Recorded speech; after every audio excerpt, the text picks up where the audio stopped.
Bonjour à toi, aujourd'hui on parle d'une étape que j'adore et qui peut aussi provoquer quelques crises existentielles, les impressions tests et les maquettes.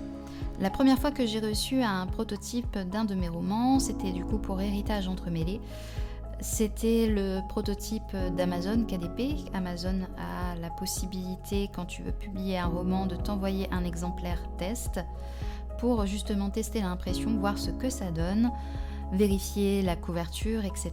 Bref, je ne vais pas tout te lister, mais c'est le principe. Et quand je l'ai reçu, j'ai eu deux réactions successives. Oh mon Dieu, c'est mon livre. Et oh mon Dieu, c'est mon livre. Tu vois le genre. Donc, c'est vrai que du coup, ça peut donner quelques réflexions. Et la première, c'est pourquoi faire une impression test ? Une impression test, pour moi, c'est un peu comme une répétition générale. C'est le moment où tu découvres ton livre en vrai, avec sa texture, son poids, son odeur, la mise en page, la couverture. On peut passer des heures sur un PDF, mais c'est seulement quand on a l'objet entre les mains qu'on voit vraiment ce qui fonctionne ou pas du tout. Dans mon cas, j'ai été très surprise par exemple sur la grosseur du livre, parce que je ne m'attendais pas à avoir fait un livre finalement qui est assez volumineux. C'est un beau bébé pour un premier. Plus de 560 pages, donc ce n'est pas rien. Et forcément, d'où ma double question que j'ai pu avoir de « Oh mon Dieu, je suis contente, j'ai mon livre entre les mains » et en même temps « Ah mais c'est moi qui ai fait ça » et... Enfin, je veux dire, je me suis pas foutue de mes lecteurs, j'ai fait un gros livre. Les surprises de la mise en page, ça peut arriver. Dans mon malheur, quand je l'ai feuilleté, j'ai vu qu'il n'y avait pas de soucis. J'ai eu des fois des soucis sur des exemplaires notamment que ma famille a pu avoir, mais ça ne dépendait pas de moi, c'était l'impression Amazon qui a été mal faite. Il y avait l'impression des mots qui étaient coupés au niveau de l'impression. Donc ça ne dépendait pas de moi, parce qu'en soi le fichier était correct et j'avais bien tous les mots, j'avais pas de problème outre mesure.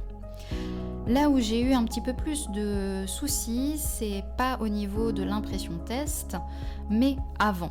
C'est-à-dire, pour ceux qui ne le savent pas, sur Amazon KDP, c'est assez strict en ce qui concerne les marges, pas la mise en page en elle-même, mais surtout les marges pour que eux, ils aient le bon gabarit et que quand ils impriment, comme c'est des impressions à la demande, qu'ils n'aient pas le moindre problème. Donc c'est au millimètre près.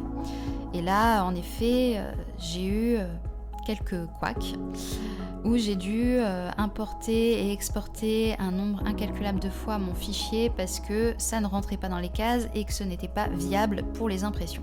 Et donc voilà, c'est plutôt là-dessus que j'ai eu des surprises parce qu'il y en a toujours, mais c'était plus sur la conception en amont du test. La première fois, je pensais avoir une mise en page nickel jusqu'à ce que je vois quelque chose en effet justement sur ces marges des petites indications rouges. Ah bah non, là ça passe pas, ça sera coupé. Donc il faut tout revoir. C'est un petit peu le petit souci. Après, sur l'impression en elle-même, ça pouvait être aussi des petits ajustements sur la mise en page. J'ai mis par exemple en entrée de Héritage Entremêlés, il y a 2 arbres généalogiques qui représentent les 2 familles principales de l'histoire. C'est des images que j'ai faites sur Canva et que j'ai importées dans mon fichier Word. Et c'est vrai que ça pouvait donner déjà le fait d'importer une image plutôt que de le faire directement sur le fichier Word. L'impression est moins bonne. On sent qu'il y a comme un flou, on voit que ça vient d'une image et pas d'un texte brut. Et en même temps, il y avait un mauvais alignement entre les deux. Donc ça pouvait aussi engager quelques problématiques. La mise en page, c'est tout un art et l'impression test, c'est ton juge le plus honnête pour te permettre d'avoir la bonne approche et qu'il n'y ait pas le moindre accroc sur ton bouquin. Ensuite, les maquettes de couverture. Ah, la couverture, cette merveilleuse étape où ton cerveau alterne entre ce bleu est parfait et ce bleu est absolument affreux, pourquoi ai-je fait ça ? Les couleurs d'écran et les couleurs imprimées, ce sont presque 2 univers différents. Une maquette imprimée permet de voir la luminosité réelle, la saturation, le contraste et si ton titre ressort vraiment ou pas du tout. Dans mon malheur, j'ai souvent eu la chance que ma couverture est plutôt bien appréciée et on me la complimente très souvent, donc là-dessus j'ai de la chance et j'ai pas eu trop de soucis en ce qui concerne la couleur et l'impression.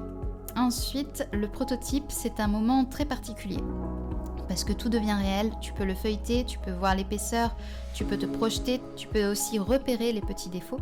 Et c'est normal, j'aime bien dire que le prototype, c'est un peu comme une première rencontre, ce n'est pas encore la version finale, mais tu sens déjà si vous êtes fait l'un pour l'autre. À partir de ces impressions test, je fais une liste, les corrections de mise en page, les ajustements de couverture, les changements typographiques, les petits détails incohérents et parfois des choses que je n'avais même pas imaginées. Pour Héritage Entremêlé, je n'ai pas eu trop de corrections à faire, mais on ne sait pas.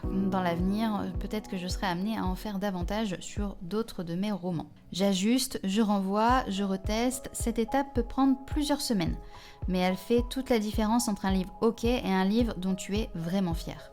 Pourquoi j'aime cette étape ? Je pense que c'est devenu l'une de mes préférées parce que c'est là que le roman quitte le monde digital et commence à respirer pour de vrai.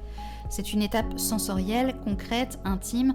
C'est aussi une étape où je me reconnecte à la raison pour laquelle j'écris, créer quelque chose que je peux tenir entre mes mains et que tu pourras tenir entre les tiennes également. Les impressions test et les maquettes, ce n'est pas du temps perdu. C'est un investissement dans la qualité, dans la crédibilité, dans l'expérience du lecteur. Et c'est d'autant plus important quand on est auto-édité de ne pas la laisser de côté. Parce qu'on souffre très souvent de cette image de « Ah, c'est de l'auto-édition, donc du coup, c'est pas qualitatif ». C'est une injonction qui a la vie dure et malheureusement, si on ne fait pas tout correctement aussi sur ces étapes-là, tout comme la correction et les relectures, et ben quelque part, on va leur donner raison à tort. Donc, il est très important du coup de pouvoir faire cet investissement pour que notre livre mérite la qualité, même si c'est de l'auto-édition. Alors si tu demandes si ça vaut le coup, la réponse est oui, 1000 fois oui. Et toi, tu préfères le moment du prototype ou le moment où tu ouvres la toute dernière version ? N'hésite pas à me dire dans les commentaires et surtout n'oublie pas de continuer d'écrire librement.